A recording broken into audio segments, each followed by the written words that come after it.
Ich heiße Valer Sabados und ich verkörpere den Xerxes. Und Xerxes ist ja der persische König. Und man weiß historisch, dass er eine Brücke bauen ließ zwischen Europa und Asien über den Hellespont, um dadurch nach Griechenland vordringen zu können.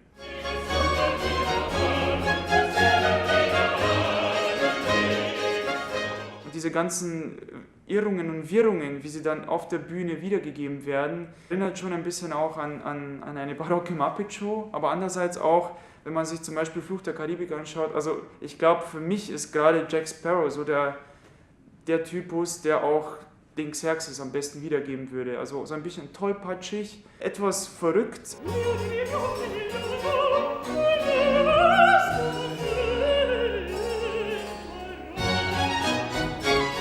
Die Frage, die sich stellt, also da gibt es einen Satz, der sehr entscheidend ist: Aller Schmerz wäre zu stillen, wenn dem Menschen gelänge, zu lieben oder nicht, nach seinem Willen.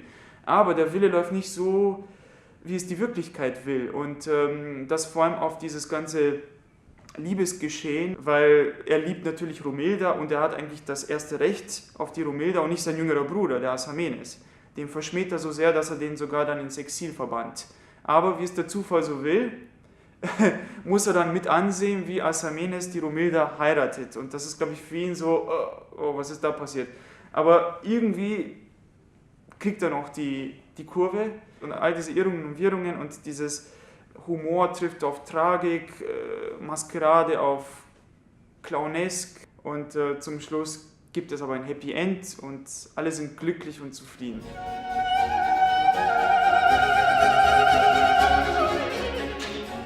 Bei mir persönlich als Countertenor und so rein technisch beschrieben ist es ja eine durch Brustresonanz verstärkte Kopfstimme, die sowohl genetisch als auch durch eine gewisse Technik erlernt werden kann, aber ich glaube schon, dass 50% dessen schon Veranlagung sind. Und bei einem klappt es, beim anderen nicht. Das ist immer so die Frage nach dem Stimmbruch, wie sich das entwickeln kann. Das heißt, der höchste Knabensopran kann der tiefste Strohbassregister werden nach dem Stimmbruch und umgekehrt genauso. Nichtsdestotrotz, es ist schon immer noch ein Mysterium, wie das überhaupt funktioniert. Und nochmals auf meine Rolle bezogen, die Rolle des Xerxes wurde ja von Gaetano Majorano gesungen, also eines der größten Kastratenstars der damaligen Zeit, so vielleicht der Nachfolger von Farinelli.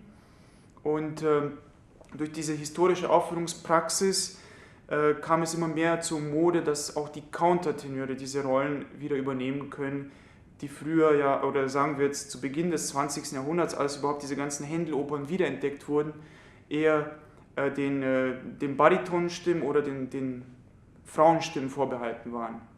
Und durch diese Renaissance der barocken Aufführungspraxis, historischen Aufführungspraxis, sind wieder unsere Stimmen, also die Countertenorstimmen, wieder en vogue, kann man sagen. Ja.